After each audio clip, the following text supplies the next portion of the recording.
I saw on TikTok. The poem is, if it stays, it's love. If it ends, it's a love story. If it never begins, it's just a poem.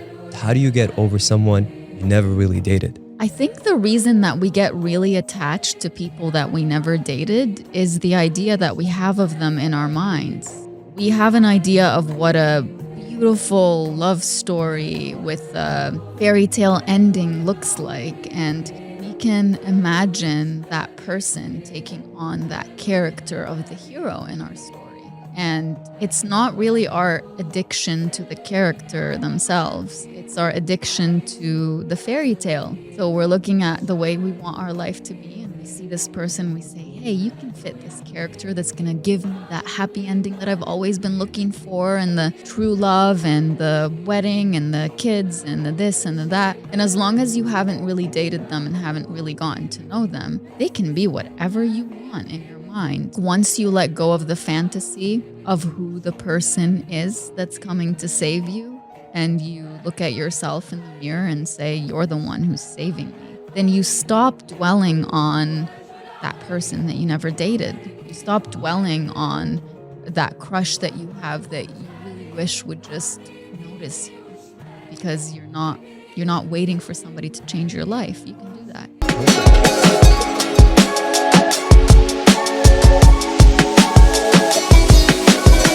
Welcome to another episode on Yalla Let's Talk, the podcast changing the narrative one conversation at a time. I'm your host, Hani Dajani, and today we have with us our regular Najwa Zebian. And once again, even though she needs no more introductions, but I'm going to give her one more introduction because you guys got to follow and know Najwa. Najwa Zebian is a writer and a poet who believes in the power of words to heal and transform lives. After moving from Lebanon to Canada, she rediscovered writing while teaching young refugees. Now, through her books and poetry, Najwa helps millions of people find their voice and feel empowered to change their lives. Welcome back to Yalla Let's Talk, Najwa. Thank you for having me again. It's always a pleasure. And today, I want to talk to you about a topic that a lot of people seem to struggle with. And it's really missing someone. And I want to start this off by a Mahmoud Darwish quote, because I do love this Palestinian poet. And Mahmoud says, to someone, I can't forget you, not because I have a strong memory, but because I have a heart that never denies those who have settled in it once. I'm going to just say it one more time for people to remember that quote.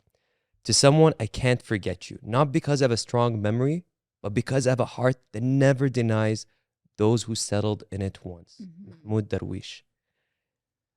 Isn't that, it's an epic quote? And I think the first question I have is it normal to miss someone from the past? How beautiful is it to keep a place in your heart for every single person that you ever loved? That's so powerful and so beautiful. So many people want to completely forget and put in the past people who are no longer there anymore. But that's not how life works. We're human beings. And if we once loved someone so much and they made some kind of an impact in our lives, whether it was good or bad, it helped us evolve and grow as a person. Why would we deny them that place? Maybe it's a much smaller place than the one that they had before when they were actually in our lives, but they still have a place. That's so beautiful. That's so powerful. To heal from past heartbreak doesn't mean that you completely X out and forget that person. It could mean that you have the ability to think back to them and not shrink and fall and break all over again like you did when they broke your heart. You could go back to that place and remember how they loved you and how you loved them and how they cared for you, and how the life that maybe you had together, as short as it may have been or as long as it may have been, how it changed you in some way. But to not stay in that place, you just visit it and you come back to the present. That's a beautiful way of looking at it, for sure. And it's a mindset I think a lot of people can appreciate, because you're saying, hey, it's okay to miss someone, but it's also like miss them from afar. Yeah. And this whole concept of missing someone as much as we don't want to, and we force ourselves to forget that person, maybe it's not a bad thing to be like, hey, we had some beautiful memories and acknowledge that and then still move forward. But now my follow-up question to that is, for someone who has been heartbroken in the past, and maybe it's romantic, maybe it's a friendship, but now they want to reach out to that person. Very hot take. Should they reach out to that person? What? Okay. What is your purpose of reaching out to an ex? Is your purpose to get back together with them?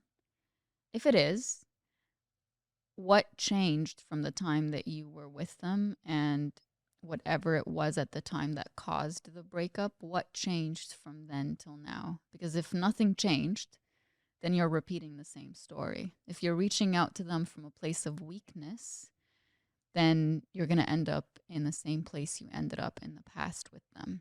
But if you are reaching out to them from a place of strength and courage and willingness to express that maybe you're trying to give this another try, but from a place of show me how you've changed since then and show me how you're willing to do things differently this time.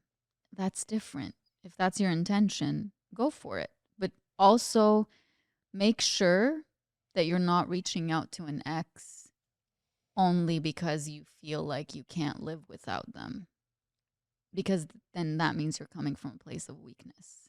You're not going back to them because you actually want them in your life. You're going back to them because you think you can't survive without their presence in your life. But there's a reason they're not in your life anymore. And I really appreciate you mentioning the fact that ask yourself, why is it exactly you want to reach out? Is it coming from a point of weakness where you're just feeling like, hey, I can't live with this person? Or is there something that maybe you want to reach out and or you want to explore things again? Now, let's actually take another example, because I'll tell you this. New Year's Eve happened. As soon as everyone said Happy New Year's, I look around me, I see all my friends. Everyone looks very stressed and they're just on their phone texting. So I'm like, everyone stop texting your ex. And everyone looks like, how did you know? And I saw like literally 4 of my friends just texting an ex. So is it okay, I guess, to just wish an ex Happy New Year's or happy birthday? It's only okay to wish an ex Happy New Year's or a happy birthday or whatever if you are completely emotionally detached.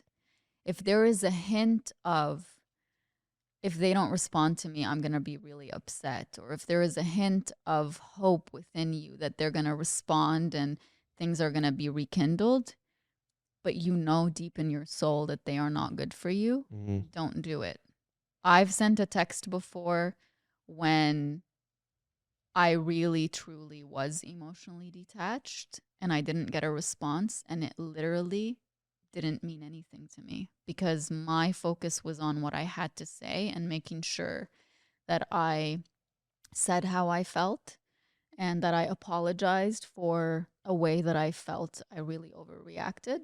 And that was my whole intention. My whole intention was not to rekindle anything. And I didn't get a response and I was completely fine with it. It doesn't bother me when I think about it right now. So unless you're in that place where you're fooling yourself into thinking, well, I just want to text them and say happy birthday because I'm that kind of person. I wish people good things and whatever. Wish your friend a happy birthday. Wish your boss a happy birthday. Wish the stranger on the street a happy birthday. You don't need to do that with your ex. And I think here I'm analyzing a test. If you're okay with your ex or someone you were romantically involved with not responding to you, if you're okay with that, then maybe that's a sign that it's okay to text. But if you're not okay and you ask yourself, what if this person does not respond to me, and you're like, oh, this would hurt me, then maybe don't text that person. Absolutely. And it's okay to be bothered and hurt that someone didn't respond to your message. It's valid. It's very valid. But I'm just saying, if you know that you are going to be upset that you didn't hear back from them because you know it means that you just put out this attempt to rekindle a relationship with them, but you know they rejected you in some way, If you know that you're going to feel that way, then don't do that to yourself. Unless you're at a point where you are completely at peace with the fact that the two of you might never, ever work out. There is no reason under the sun to reach out to them.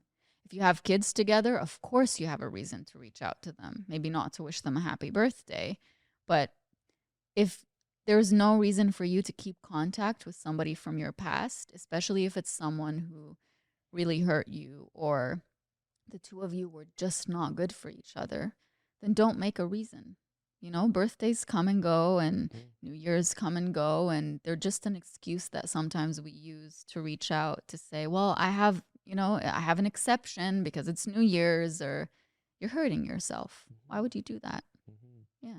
It's again, it's kind of goes into the thread of like missing someone, and it's okay to miss them. Absolutely. And I want to give credit where it's due. It's Case Kenny. He was always saying like miss them from afar. And this whole concept's like, you know what? It's okay and it's valid to miss someone, but just from afar.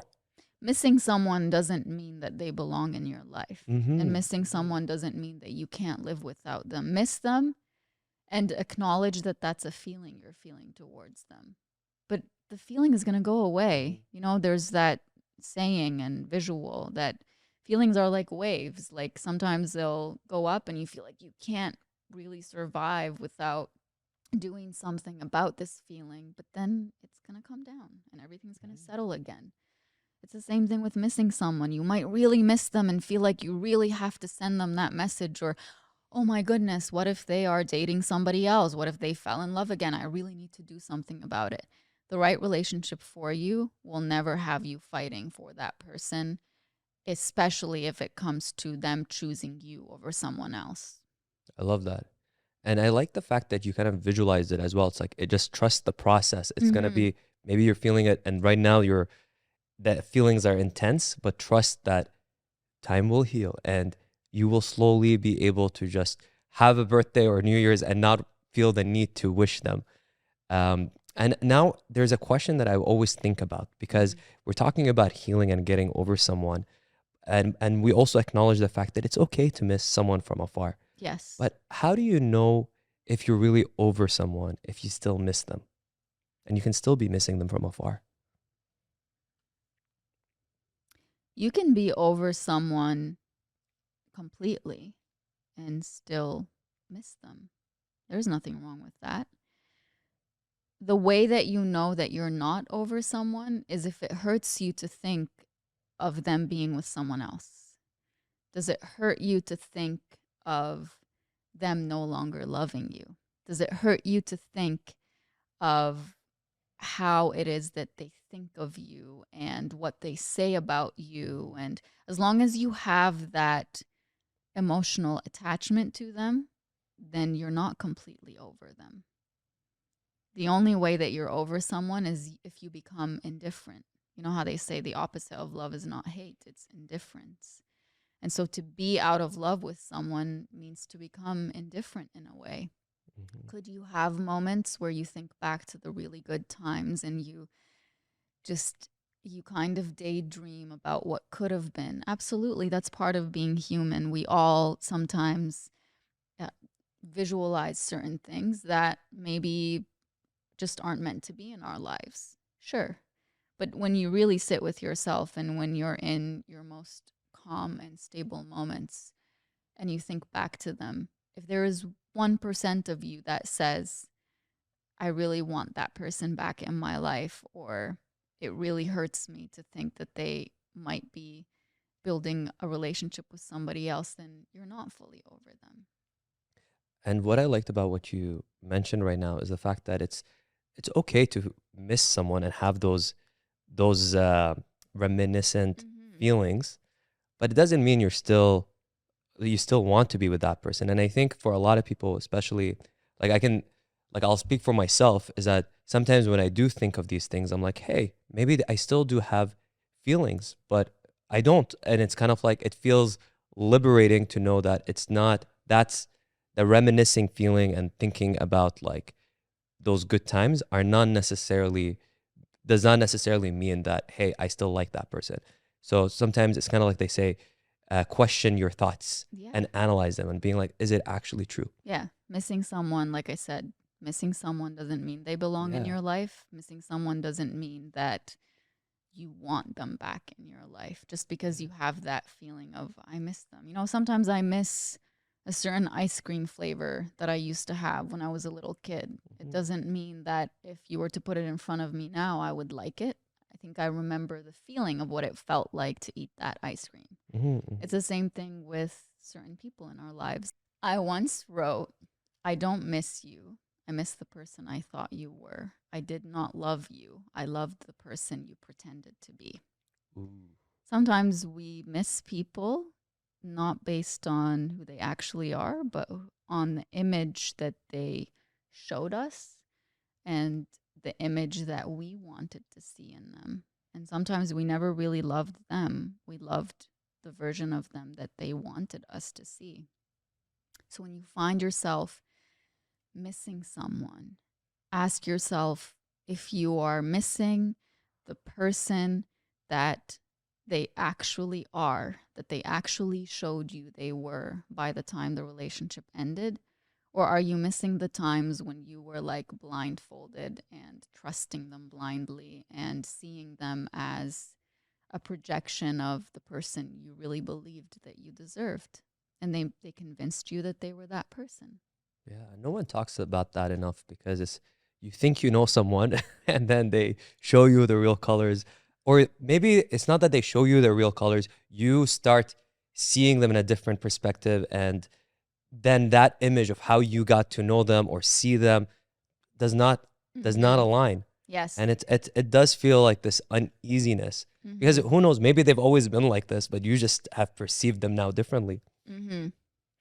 I once wrote, it is not their true colors that you finally see. Their true colors were always there. It is you who painted them with kindness. So Mm. you were not willing to see their true colors because you think that just because something makes sense to you, like being a good person, being an honest person, being communicative, being loving, being kind, having good intentions, you think those are good things. So you think that seeing the best in people means believing that they are exactly the same way, that they are kind, that they are good, that they are honest. So that's the image you project onto them. And so with time, when they show you their true colors, maybe they've always been showing you their true colors, but you just didn't want to see them because there was a part of you that thought, if I see the bad in them, that might mean that I'm a bad person. So you kind of ignore the bad behavior when it comes and you say, oh, that's just a one off thing. And until it becomes a one off thing on top of a one off thing, until it piles up and you say, Mm. no, that was there from the beginning. I didn't want to see it. Wow. Absolutely. Because you can definitely sense that you get to know a person, but then once you start collecting facts and you start to actually assess and analyze, like, okay, maybe that person's not the same person I thought they were. Mm-hmm. Well, since you mentioned so beautifully your poetry, I'm going to share one poem I saw on TikTok. Okay. And it is going to lead to another topic. And the poem is, if it stays, it's love. Mm-hmm. If it ends, it's a love story. Mm. But if it never begins, it's just a poem. Mm. And this whole question is, how do you get over someone you never really dated? Oh my.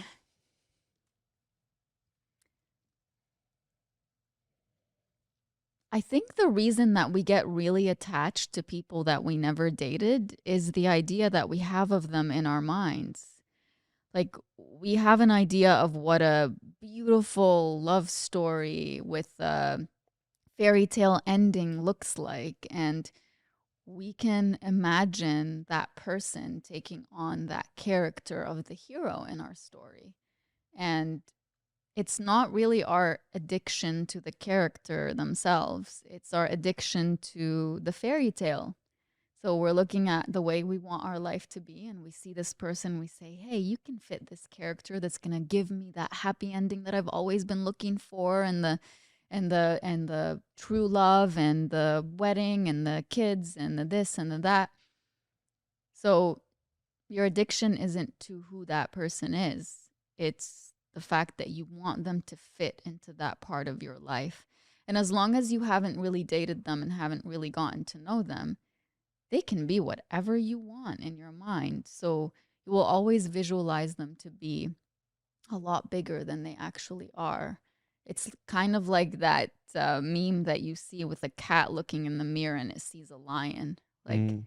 that's the way that you see what that person who you never dated as. You see so much potential, but you haven't gotten to know them. You might sit with them for the first time and say, yeah, I don't really know why I glamorized this person so much. You're putting them up on a pedestal. Yeah, Maybe there's a story absolutely. that you tell yourself that says that there is a person out there who's going to come and save you and make your life so much better than it is. Maybe you've always sat back and waited for people to come and make you feel better about yourself and about the world. Mhm. Maybe you've sat back and thought, somebody's going to come one day and my whole life is going to be different. And I know that happens a lot in our culture, especially when it comes to marriage. And it makes me really sad that many, especially girls, think that I'll be happy once I'm out of my parents' home.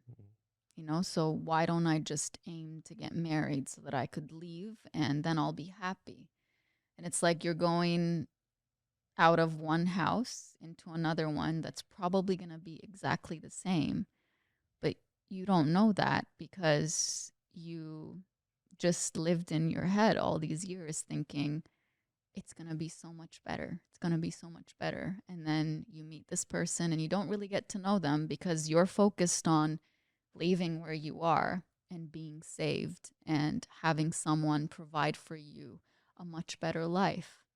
And then they don't provide a much better life. They might even sense your need for love, your desperation for adventure and freedom, Mm. Mhm. and they might take advantage of that and abuse you. So to any girls listening who are thinking this way, like maybe once I get married and I'm able to move out of my parents' home. First of all, I moved out of my parents' home before I was married, and I'm not married and I've never been, but I moved out of my parents' home how many years ago? 7, 8 years ago, and I wasn't even thinking about getting married at the time, and I think that was one of the best decisions I ever made. I was 26 or 27 years old at the time, and um, in providing for myself the life that I was always promised a man would provide for me, um, I realized that when I do look for a man to enter my life, it's not going to be just because I want him to provide a life for me that I never had before. It's going to be because I want to share a life with someone. I want to be able to come home to him, and I want him to be able to come home to me and talk about our day and Mhm. build a future together um, and connect and really have that not mechanical side of a relationship that's like, I expect you to provide this for me. I never wanted that and I don't want that. So um, I think once you let go of the fantasy of who the person is that's coming to save you, and you look at yourself in the mirror and say, you're the one who's saving me, then you stop dwelling on that person that you never dated. You stop Mhm. dwelling on that crush that you have that you really wish would just notice you because Mhm. you're not waiting for somebody to change your life. You can do that. I love that. And I love there are layers to this answer because at one point, I love, first of all, the I don't need no man energy because you don't. Just like I think men Yeah. should have the same way of thinking. That's like, um, uh, it's not about finding the person that's gonna make you happy or change your life. Like a woman walking into a man's life absolutely could change his sorry, a woman walking into a man's life absolutely could change his life, and a man walking into a woman's life could absolutely change her life as well, and with other types of relationships too. It's not about saying I don't need anyone. It's about saying I'm not going to settle for someone just because I need them. It's about 100%. saying I'm going to settle for someone that I want and someone who wants me, not because I can't live without them, but because I love my life so much more with them. I love that. And I 100% agree. It's not that you need one person needs the other. It's you are whole by yourself. And Yes. if you want someone to complement your life or have a life partner, then that's when you start coming in from a point of abundance and strength and building a healthy relationship. Mm-hmm. And the second thing I really loved, and I want to just to highlight this for anyone who is listening, is that when it comes to getting over someone that you haven't really dated and you're building up that fantasy, I think the concept of limerence, I don't really know too much about it, but look it up. I'm sure a lot of people have talked about this. But it is this idea that you're just creating this image of someone, but you don't really know that person. So I think if you are in that situation, we're now saving you so much time and heartbreak is just get over that. And like, I don't want to say just get over them, but There's a Taylor Swift song that tell I me. was gonna reference on my way here. Let me Yeah. just open it and read the part. The affairs one. I actually like that song. I don't know if you've heard it before, but it talks about a relationship that happens in the dark that no one knows about, but only you know about it or the two of you know about it. It's the same thing, whether it's two people who are in a secret relationship or if you're in a secret relationship with them in your head. There's something about Mm. um, the forbidden things that you can do that no one really knows about that is so seductive. So there's a part here where she says, and that's the thing about illicit affairs. And for those of you who need a definition, illicit just means forbidden, and clandestine meetings and longing stares. Like that's the thing about the things that we think can't happen or shouldn't happen. So Mm. maybe like you're so stuck on that one person that you really want to be with because they're forbidden fruit for you. Mm. But Mm. then once this these feelings come to light, or once maybe they give you attention, you're like, I don't want you anymore. Sometimes it's just wanting what you can't have. It's your ego. Absolutely. It's Yeah. definitely an ego thing because then once you get that person, you feel that sort of validation. It's not really about that person. It's really why are you obsessing over that person, Yes. right? And I love that song. You want to know what the next part says? Yeah, tell us. It's born from just one single glance, but it dies and it dies and it dies a million little times. Wow, Taylor Yeah. Swift. Yeah. So like it when you have a crush on someone or when you really want someone that is so distant from you, there's a poem by Mahmoud Darwish where he says, maybe the moon is beautiful only because it's so far away. Wow. So maybe the person that you're thinking so much of is only so great and so beautiful because they're so far away. You see them from a distance and you fantasize about them and you project all your ideas for what a lover should be or could be. And you think, well, if only I can get them, then I'll have everything that I ever wanted. But maybe they only feel that great to think about because you don't have them.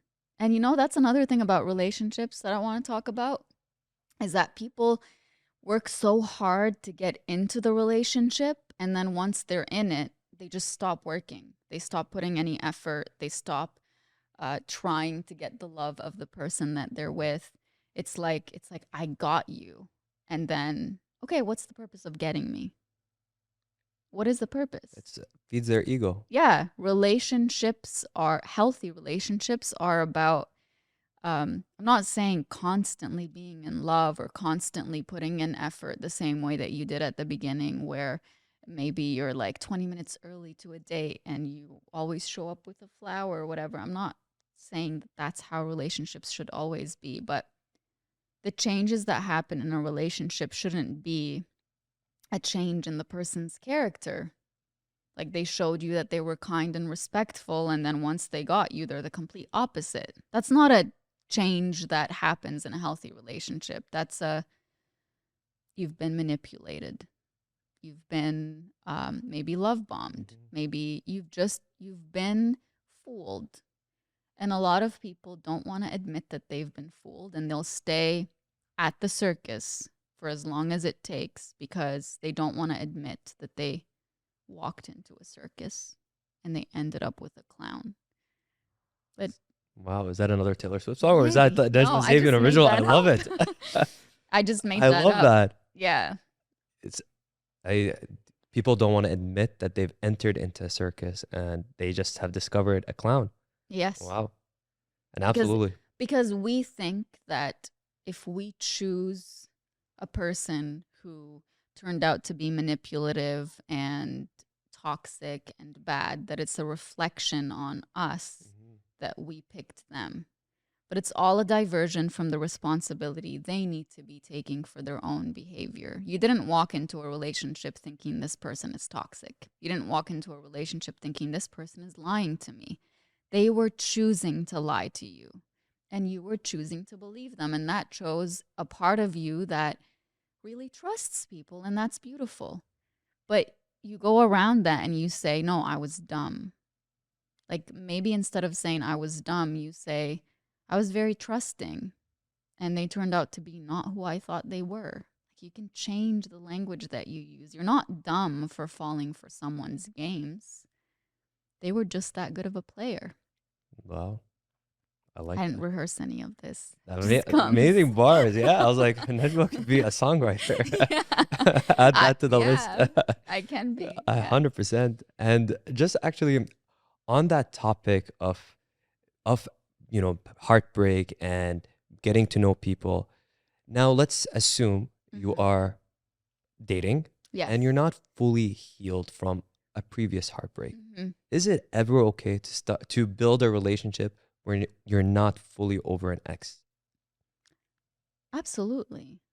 I think sometimes we get over people from our past by allowing new people to enter our lives and show us a better way of love and a better way of life.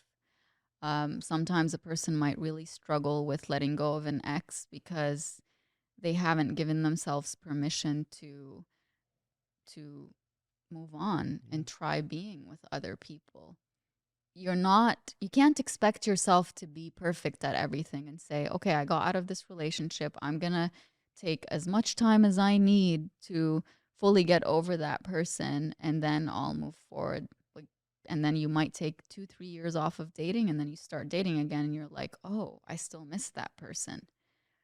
So taking time doesn't necessarily mean that you've gotten over them. Maybe that time that you took was just distracting yourself from unresolved feelings that you have toward them.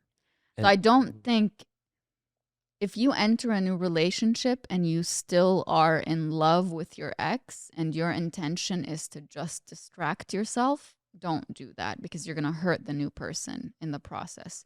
But if you fully made the intention of getting over that person and you're not talking to them anymore, you've removed them from your life and there's still lingering feelings, it doesn't mean that entering into a new relationship is a bad thing. It could be the best next step that you can take is to allow yourself to um, give new people chances at being in a relationship with you. I don't think there's anything wrong with that. I love that. So even if you're using this as a distraction, don't do it. But if there are still lingering feelings, but you're open to another relationship, give it a shot because sometimes this new love will be what what actually fully heals you from the previous one. Yeah.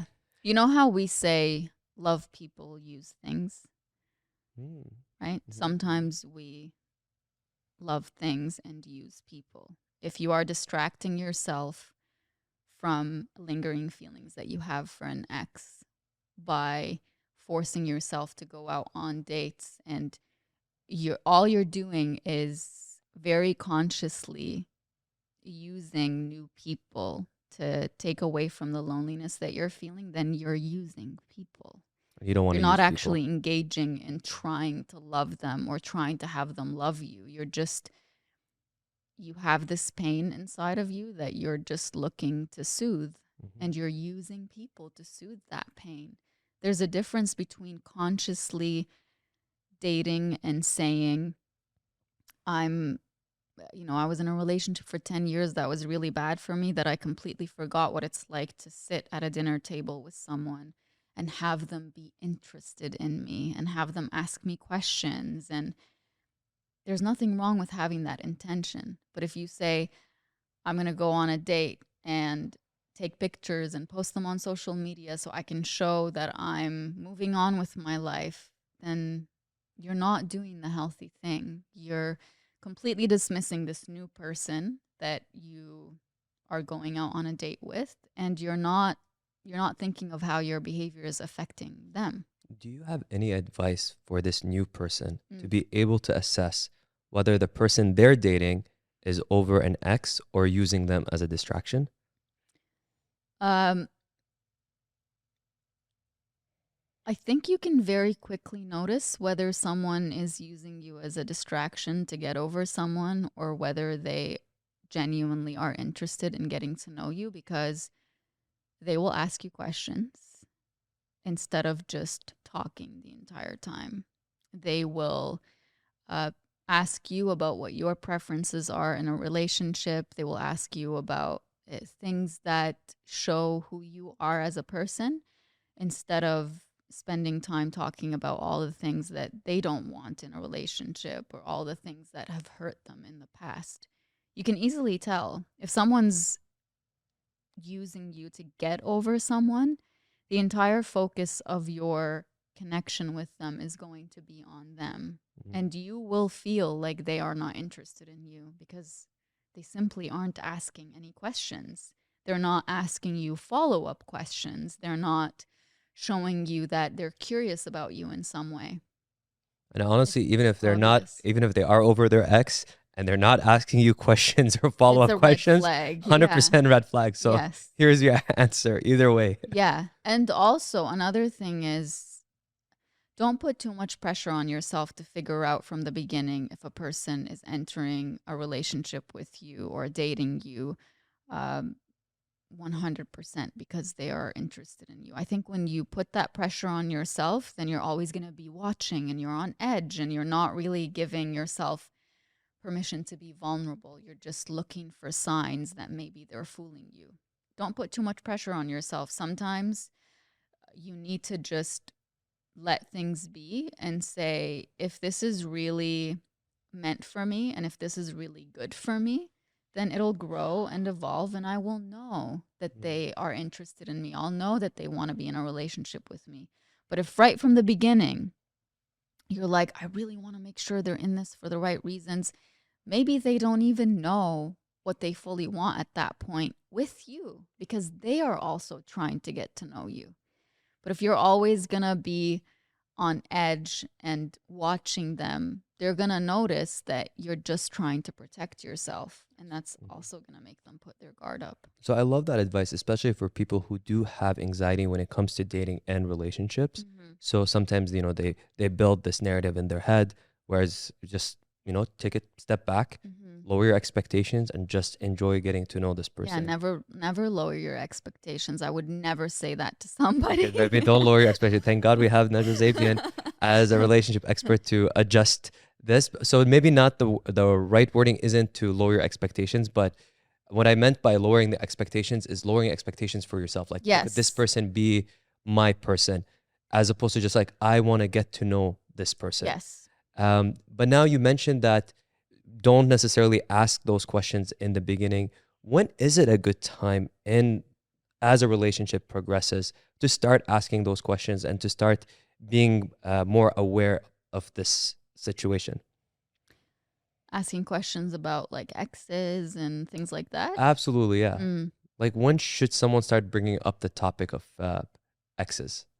I think first, sorry, I think the most important thing when you start dating someone is to figure out whether the two of you are interested in each other and compatible for each other, whether your values, your views on life, your views on relationships are compatible. And then once you decide on that, you can start asking questions about their past or about certain exes that they've had. But I never recommend asking about certain exes and just going into details about them, and then you go and you stalk them on social media. I would never recommend that because you're going to end up comparing yourself. I think you have to be very uh, conscious of what your intentions are of knowing about an ex. Is it because you want to see um, what they normally like? Or is it genuinely because you want to know what they've been through in their past relationships? Like, do you see the difference? So, asking about exes shouldn't be with the intention of comparing yourself or seeing what they normally go for or anything like that. Or maybe going to the ex and asking them questions. Don't ever do that. If your Oh my God, intention of imagine going to an ex and asking, some people do that. oof. There was actually a song, I think it's by Gracie Abrams, there was a line in it that I noticed where um, she says, let me find it. Is it That's So True song? Yes, I think so. It is a catchy tune. Where she says something like, I should tell her. Where is it? Oh, I remember that line. It did stick out for me too. I was like, oh damn, things about to get down. Let me see if it's this one. Yeah. Hold on. Yeah, you're an idiot now, I'm sure. Now I'm positive I should go and warn her. Don't ever do that. Don't ever go to someone and say, hey, I noticed that you're dating my ex. They're a terrible human being. Don't do that. I think you have to ask yourself what your intention is. Do you have so much hatred towards your ex that you want to make sure that they never end up with somebody else and that everybody sees their true colors? Why is it your responsibility to show them their true colors? Their true colors are always there, and the other person is going to end up seeing them one way or another.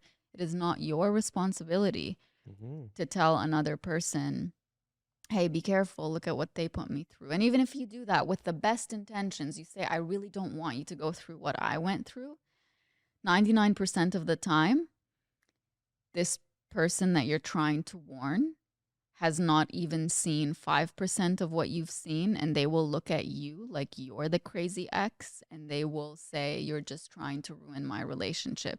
100%. Yeah. And also, that ex could have been bad for you. That relationship could be bad for you, but maybe they're compatible with someone else. Yeah. Keep your integrity and never do something like that where you are so into your ex's life that you end up going to speak to the new person or new people that they're dating. It's none of your business anymore. They are out Yeah. of your life, and there is absolutely nothing that you can do to affect their life. Yeah. So Focus on yours. if there's one takeaway from this episode, do not text or message your ex's new partner. Yes. And if your ex's new partner reaches out to you and asks questions Ooh. and says, I know that you guys were in a relationship for X number of years. Is there anything that I should know? I know many people do that. I would recommend just not speaking badly about the person. Like, unless they're a psychopath, and there is a very tiny, tiny portion of the population that are psychopaths. So if you and your ex didn't work out just because there were incompatibilities and differences on certain things, that doesn't make them a psychopath.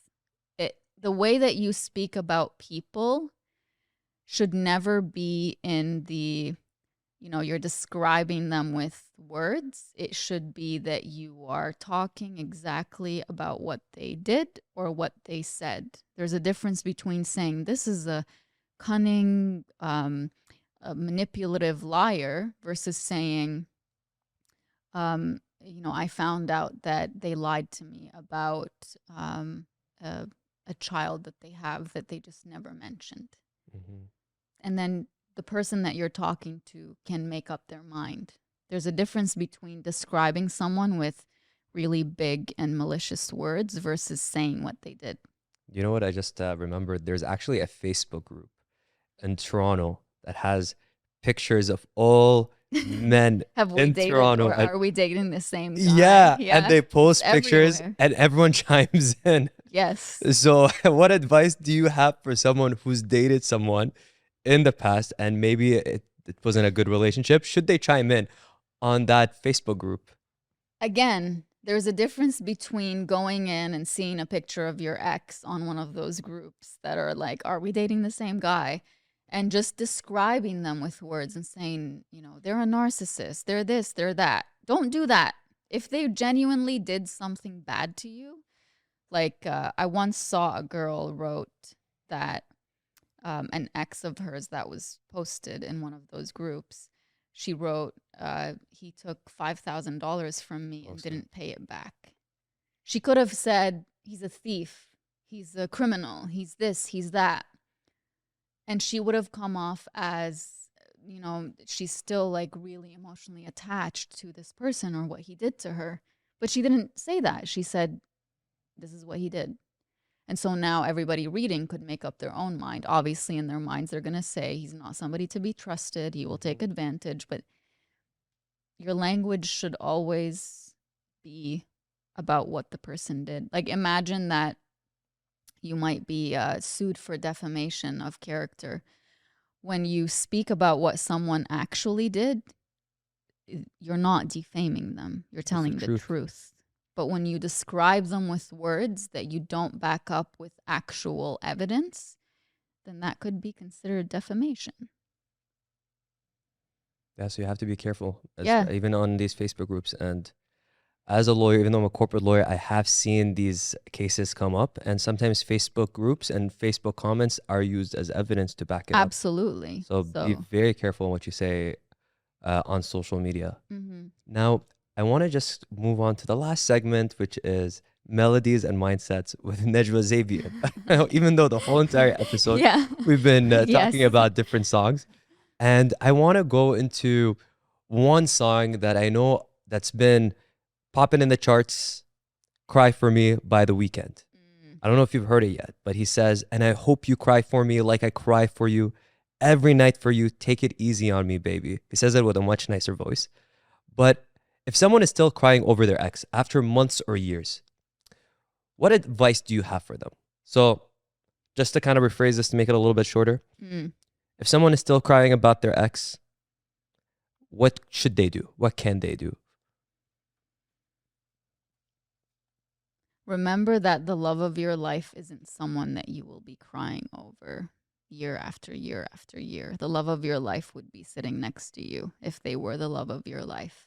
And I'm not talking about losing the love of your life to a death. I'm talking about losing the love of your life to a breakup or they moved on to be with another person. By definition, they can't be the love of your life. And if you really believe that they are, then the bar for you is way too low because one of the, if not the most important thing about someone being the love of your life is that they also look at you as the love of their life. And if they see you that way, then they would be with you. They wouldn't be with somebody else or they wouldn't be not with you.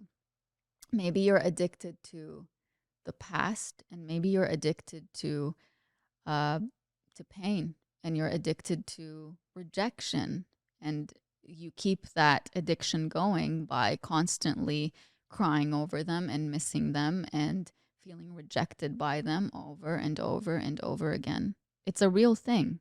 We have sometimes an addiction to rejection. An addiction to rejection. Wow. Yeah. That's why you keep trying so hard with that one person who you know is not good for you Hmm. because you're addicted to rejection. And it's not to say that something is wrong with you. There's something wrong with the belief system that you developed over the years that told you that your value is directly attached to your ability to convince someone that you are worthy of love.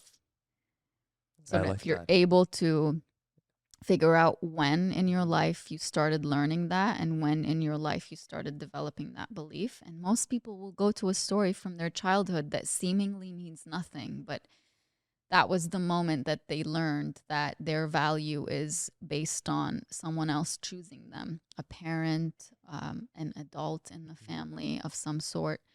And they continue operating that way in their life because that's what they started believing a really long time ago. And unless you bring that really seemingly insignificant story into your present and really reflect on it and think about how it's affecting you right now, you won't heal from it. You'll continue to fall in the same pattern. And you'll say, just like Gracie Abrams says, that's my life. That's my life. No, maybe you say that's my life because that's the only life that you have been willing to accept. Oof. And maybe if you had the courage to step out of what you believed is what's meant for you, and maybe what you've always believed is meant for you is that people walk away. Maybe you believe that what's meant for you is that people will always let you down or they will never prioritize you and never consider you. Maybe if you're willing to say, that's not my life, I get to choose that people choose me. I get to choose that people love me and prioritize me and consider me. That's my life. You can change your life that way. I love that. I love that a lot. And the Weeknd, Abel, if you're listening, she's not the one. But also, I feel like all of his other songs, like in the past, where what was it? I made you think that I was someone else. I said some things that I should never say. You know that song? Which one? Save your tears for another Oh day. yeah. I like that song. And there's a popular video that goes around on TikTok that says what a guy says like 3 months into dating, and then The Weeknd shows up and he's like, I made you think that I was someone else. And then I said some things that I should never say, stuff like that. So I feel like maybe The Weeknd is going through that because of everything he's done in the past. It's funny because I saw to a other TikTok. people. It's like we were used to seeing the toxic Weeknd, but this is a healing Weeknd. Because Yeah. a lot of the songs is him being more vulnerable and actually acknowledging what his pain is. But it's very interesting to just even talk about these lyrics and just to understand like, Yeah. hey, like obviously when it comes to music, there is this sort of exaggeration, but there is still the words even that we sing to ourselves and we say to ourselves can change our mindset or Yeah. influence our mindset. Pay I would attention say. to the words that you listen to, Pay because attention. yeah, in that same song he says, I broke your heart like someone did to mine, and now you won't love me for a second time. And it's the same thing with the other song that you just mentioned, Another Love, where he says, but all my tears have been used up. There's always an implication that says the reason I can't be there for you and I can't love you properly is that someone else in my past hurt me. How the hell is that my problem that someone hurt you? I will help you heal, but I can't be the person that you neglect because you're so consumed with the pain from your past. Like, I will help you heal if you are willing to heal with me. How do you help them heal? Yeah. How do you help them heal? How do you help them heal? I think you don't take it personally that they are so consumed by a pain from the past, and you don't make it sound like, oh, maybe you're still struggling with your past because you don't love me enough. Maybe that's not what it is. Maybe their past was just that scarring. So you need to not take their past personally and offer a safe space for them to talk to you about it and to say, like, I'm really struggling with commitment right now because I was in this 10, 15, 20, however long it was relationship, and my ex was constantly unfaithful, and I'm having a really hard time with feeling like I could fully commit to you because what if what happened then would happen now? And then you, as the person listening who's trying to build a relationship with them, you can say, I completely understand that. And instead of saying, How could you think that I would do that to you? You clearly don't know me. Because in their mind, they're thinking, well, I thought I knew my ex, but look at what they ended up doing to me. So try not to focus their grievances and their pains on what they mean about you, and just say that's something that you're dealing with. I completely understand it. What I can give you is this assurance. What I can do to help soothe your anxieties when it comes to unfaithfulness is this. I could share my location with you. I could, whatever it is. That's part of how you help them heal. Don't take it personally. Listen to understand instead of listening to be defensive and to make it mean something about you. And if you're not willing to do that, that's also really valid. Like I've heard people say, I don't want to get into a relationship with somebody who needs work. I want somebody who has done the work and who's at that place in their life. That's valid if that's what That you is want. valid, yeah. Most of us aren't like that, but some people are. So, I like that. We listen, we don't judge. yeah. We listen to work on the relationship together. And that's everything you're saying sounds so healthy. And I hope everyone who is listening, if you are dating, these are the things you should be, taking notes and applying into your new relationship. Mm-hmm. And yeah, and if your partner is not applying to it, maybe listen to this episode and force them to listen to I this should episode as well. say, don't take full responsibility for showing your partner that you are not like their ex and that you are not going to hurt them the same way that their ex hurt them.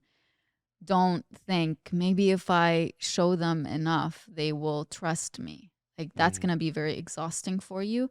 They have to be willing to see you as a different person in the first place. mm, And when they do, then you don't have to put in so much effort to show them that you're not like their ex. You can just be yourself and they will see you for who you are. And something you are highlighting as well is that you can only do so much, but healing also has to be an individual Choice. choice as well. They have to Absolutely. go through their own healing journey as well. Mm-hmm. So the next song I wanted to go for is because we were talking about missing someone, and my favorite artist right now, Nemahsis, Mm. independent artist here in Toronto, and she has a song called "Old Body New Mind." Mm. And the way she starts the song is, she says, "Some days I find it hard to let you go. Mm. My memories lead me back to winding roads."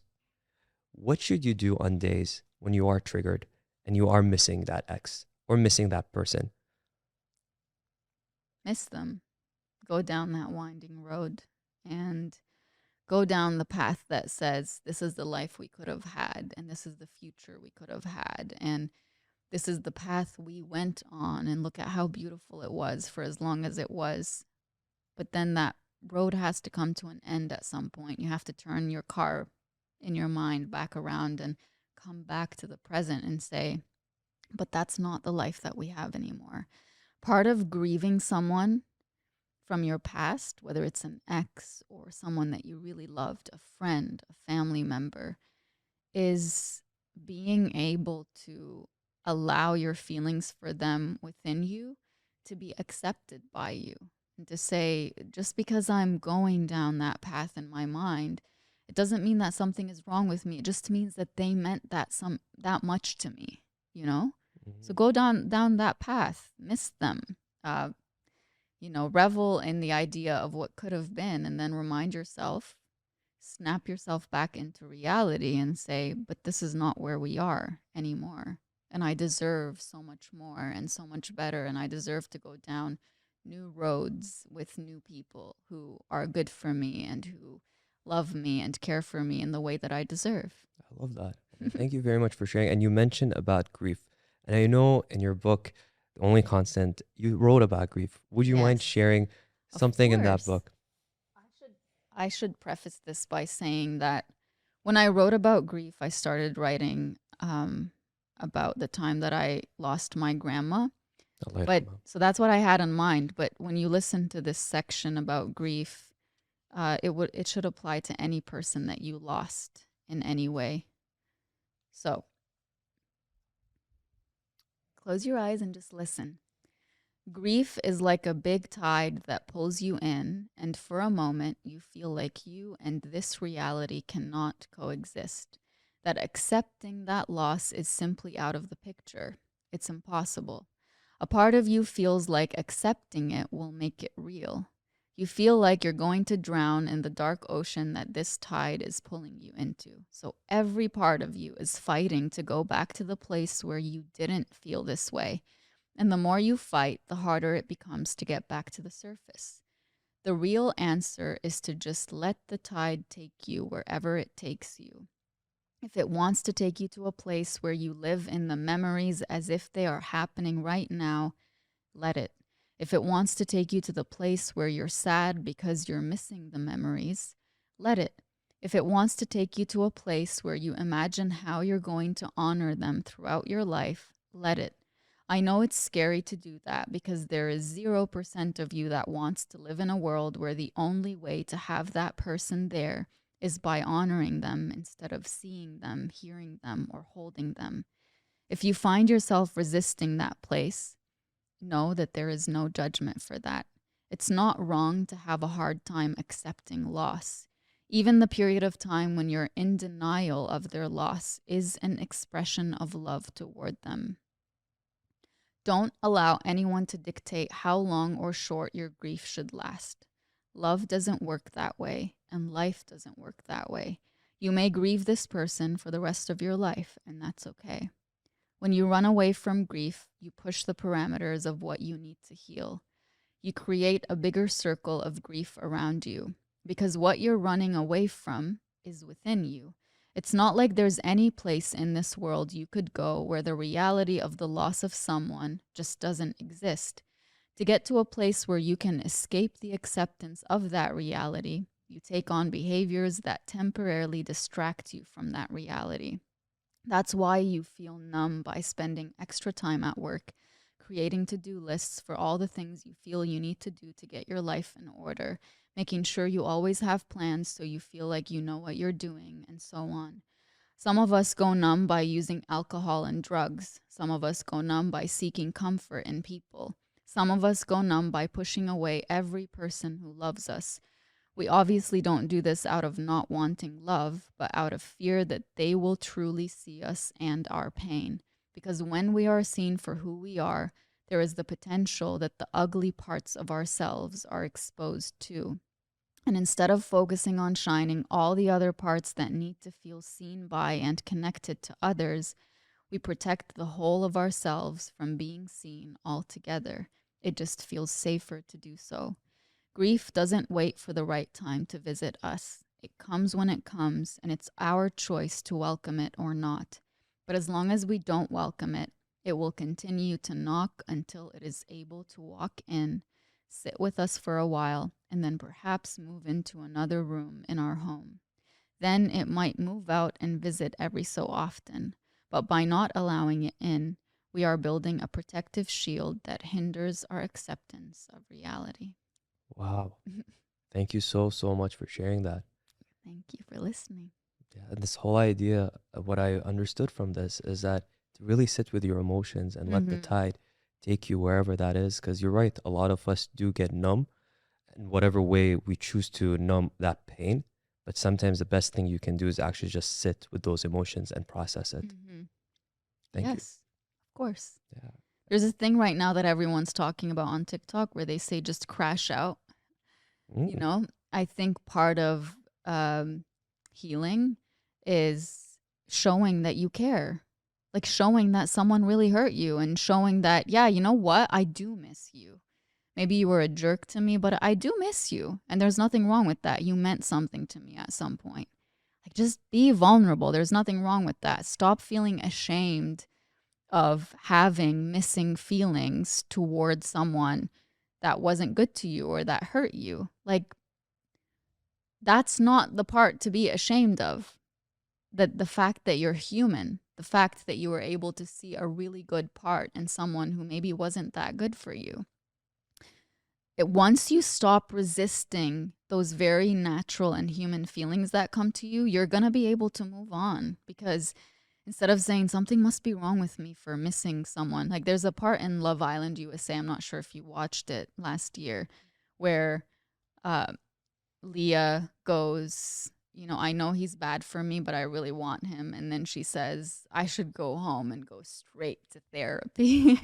And it's like she acknowledged that a person wasn't good for her and that she wanted him. And she immediately said, I need help. Well, good for her. Self-awareness is Yes, key. exactly. But she didn't see it as, oh my God, something's wrong with me. I should be so ashamed. She just said, I need help. And yes, you need help.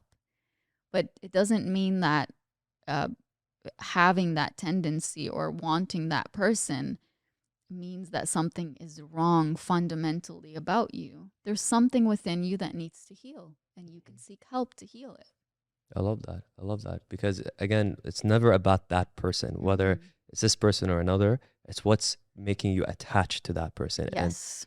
maybe through therapy you'll be able to go over that and Yeah. heal. Like, why are you attracted to people who are bad for you? Yeah, Ask yourself that question. It's not because you want people who are bad for you, it's because bad people are familiar to you. You know how to survive people who have a bad temper and people who criticize you and people who treat you badly. Learn how to survive people who are good to you. Learn how to absolutely. survive people who come across as boring because they don't constantly give you that hit of, I hate you, I love you, I hate you, I love you. Learn to live with the stability of, I love you at all times. I love that. Boring, and peace is the new luxury. Yeah. Absolutely, and it's peace in the relationship, peace in life. Mm-hmm. And there is one thing I wanted to mention that I'm slipping my brain right now, but I'll go to the last song, and that I'd love to get your thoughts on. Actually, this is now what I remember because I was thinking about this the other day, and it's once you go through heartbreak once, Mm. and then you fall in love again, knowing that you can fall in love again, there is this sense of resilience that I don't think enough people talk about. Because if you went through it once and you know it's like, hey, I can like another someone else. Mm. And so if you are heartbroken again, know that it is just gonna get better. Factually, like I know as Yes, cliche as it sounds, time does heal all wounds. it does. I hear a lot of people say things like, and I used to say this too, like those people are so lucky. They met in high school. They're they were high school sweethearts. They got married. They never experienced what it's like to have your heart broken or to love someone and have them walk away. But that's beautiful for them. But why is it that we think that people who haven't gone through certain pains in order to learn what it's really like to love are lucky? Like, you can also be lucky if you had your heart broken and then you learned through that heartbreak exactly what you deserve. And so when you walked into a new relationship, you learned how to value this person so much more because you knew what was out there and Mhm. what you had before. Like, you can also be lucky for having dated 5 or 10 people before you met the person that you decided you wanted to end up with. There is a kind of resilience that comes with showing yourself in action that, wow, this person that I really never thought I could get over, that I thought was the love of my life, and they were the person I was going to spend the rest of my life with, I was able to get over them and I was able to move on from them. Yeah. It shows you just how much power your heart has. As our homegirl, Celine Dion would say, the heart will go on. Yeah, my heart will go on. Yeah, my heart will go Absolutely. on. That's Yeah. it. It's always Yes. blasted in Montreal clubs at the Yeah. end of the night, which is Yes. Yeah. amazing. Okay, last song, but then I'll we can conclude this. So the last song I wanted to talk about is another amazing artist, Palestinian artist from the US, Anis. Mm-hmm. And Anis has a song called Free Me. And he says, I love myself enough to keep some space for you. Mm. When you see me, I'm going to be the free me. Mm. So I think there's two questions to that. Is the Yeah. first one is, why is it important for us to always want to level up before, like after a breakup, so the ex can see you, whether it's physically level up or mentally level up? And then the other part is, Actually, let's answer that question first. Mm. I think it's your ego that thinks, Yeah. I want them to see me do better because I want them to know what they missed out on. Who cares? Move on with your life and live your best life. You don't need your ex to see that you've done better. If they see it, they see it. And if they're a good and healthy person in the first place, they would just say, well, I'm happy for you. But it's valid to want to get that vindication. Like, you treated me so badly and you told me that I would never find somebody like you. Thank God I never found somebody like you. But like, you made me believe that you were the best that I could ever do and that no one would love me. And now look at who loves me. Like, it's seductive to want your ex to see that everything that they told you about yourself and made you believe about yourself was wrong. But don't give them that power. Don't give them that power. Negative attention is attention. I was thinking about this on my way here because there's that song by Nelly Furtado where she says, you don't mean anything at all to me. And I was like, when you say that to someone, whether it's through your words or through your behavior, like, I want to show you that you don't mean anything to me. They still mean something to you. Or when you see me, the next time you see me, I'm going to be the free me. I think that one has a more of a personal, like a personal victory. Like, the next time you see me, I'm going to be the free me. And I'm going to feel so much better about myself because I'm no longer the person I used to be when I was with you. Like, you don't get to see that version of me anymore that was weak and down and broken by you. I'm going to be so strong. I think that's really powerful. But don't make part of your healing them seeing that you've healed. Don't make part of your I should say that in a better way. Don't make your healing dependent on them seeing that you've healed, because that's not part of healing. It's not part of healing. The person who broke you is not the person who needs to give you the certificate that says you've healed from what I did to you. You get to do that. You can only heal yourself. Yes. I love that. And I completely agree. I think it's coming from a personal victory stance in that song. And when he's saying, I love myself to give, what does he say? Enough to keep myself from you. Yes, I love myself enough to keep some space from you. Yeah.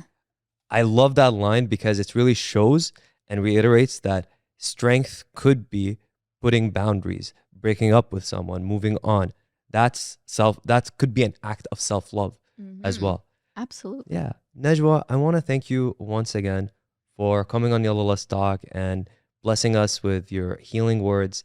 I know everyone who's been listening is probably taking lots of notes. And I know that the conversation would have hopefully, and I'm not even hopeful, I'm very confident that it has resonated with so many of our viewers and listeners. And I just wanted to just give the floor to you one last time, is if there is one piece of advice you can give someone who is still missing someone right now, what would it be? Don't think that something's wrong with you for missing someone, especially if that someone really hurt you or really broke your heart or was really bad to you. You are a human being, and sometimes we miss things that aren't good for us, not because we don't want good things to come our way, but because there's a certain level of familiarity that we have to that bad thing that they aimed at us. And there's a part of us that thinks, that's so normal. I know how to live with it and I miss it. But be careful when you miss something or someone that isn't good for you, because it's not really them that you're missing. You're missing that familiarity that you have with operating, that comfort, that something you know how to survive. But remember to shift your energy from wanting to go back to what you know how to live through, because that's usually the bad thing, to wanting to move towards what you really want to live with. I love that. What you really want to live with. Yes. That's the mindset that everyone should develop. Ask yourself, what do you want to live with? Yes. Thank you again, Najwa Zebian, for coming on Yalla Let's Talk. If for anyone who still has not followed Najwa, please go on all social media, Najwa Zebian. Get her books. It's honestly some of the best books I've ever read. Thank you. Of course, Welcome Home. The only constant is change. The list goes on. Yes. And if you have not subscribed to Yellow List Talk yet, please do subscribe. Please leave us a comment. It does make it's. I love whenever people comment. It makes a huge difference. Thank Najwa. Tell her what's your favorite thing about this episode. And please don't forget to share it with a friend if you've enjoyed this episode. It would really mean a lot. Yalla, bye.